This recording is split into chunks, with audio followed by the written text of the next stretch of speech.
ఇక్కడ జీవిస్తూ ఉన్నారు. ప్రియులారా, జీవించడానికి మనము ఏదో ఒక వర్క్ చేసుకోవాలి, కష్టపడటానికి, మనం బ్రతకటానికి.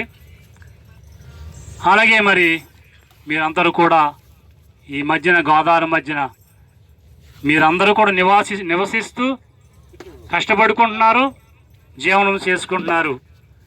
అదే సమయంలో మీ కొరకు ప్రత్యేకంగా ఎంతో పని కట్టుకుని దేవుని సేవకులు మరి అశోక్ గారు ఈ లంకలో ఉన్న వారు అందరిని ప్రేమించి మీరందరూ కూడా ప్రభువుని నమ్ముకోవాలని దేవుని సేవకులందరిని కూడా తీసుకుని వచ్చి మరి సువార్త ప్రకటిస్తే బిడ్డలందరూ దేవుని నమ్ముకోవాలి, దేవుని రాజ్యానికి వెళ్ళాలని ఆయన ఎంతో ఆశించి మీ మధ్యకు వచ్చాం. ప్రియులారా, సోదరీలారా, ప్రభు అయిన యేసుక్రీస్తు ఆయన ఈ లోకంలో ఉండగా చక్కని మాటలు పలికారన్నమాట. ప్రయాసపడి భారం మోసుకునిస్తున్న సమస్త జనులారా, నా యొద్దకు రండి, నేను మీకు విశ్రాంతిని కలుగు చేస్తానని మరి యేసుక్రీస్తు ప్రభువారండి ఆయన పిలుస్తున్నారు.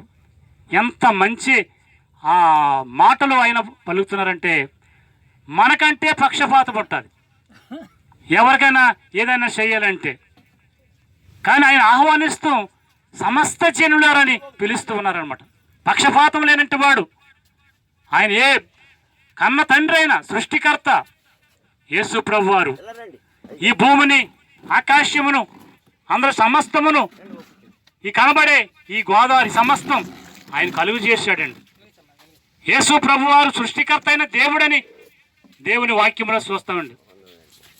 మనల్ని పుట్టించి పోషించడమే కాదండి, మనం ఈ లోకము నుండి పరలోకానికి వెళ్ళాలని మన కోసమే ఈ లోకంలో ఆయన కన్యమేరీ గర్భంలో జన్మించారనమాట.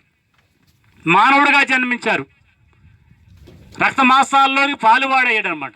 రక్తము మాంసం లేనంటి వాడు, అదృశ్యుడు, పరలోకములో దూతల చేత పూజించబడుతున్న దేవుడు అనమాట.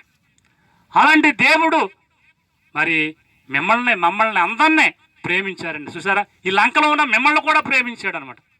ఎవరు నశించిపోవటం ఆయనకి ఇష్టం లేదన్నమాట. 2000 సంవత్సరాల పూర్వమైన ఈ లోకంలో జన్మించి మనందరి పాపాల కొరకు యెరూషలేములో బెత్లెహేము అనే గ్రామంలో ఆయన జన్మించి ఆయన ఘోరమైన మరణం పొందారండి. 2 చేతుల్లో 2 మేకులు, 2 పాదములు ఒకే మేకు, శిరస్సులో ముళ్ళ కిరీటం, పక్కలో బళ్ళెం పోటు,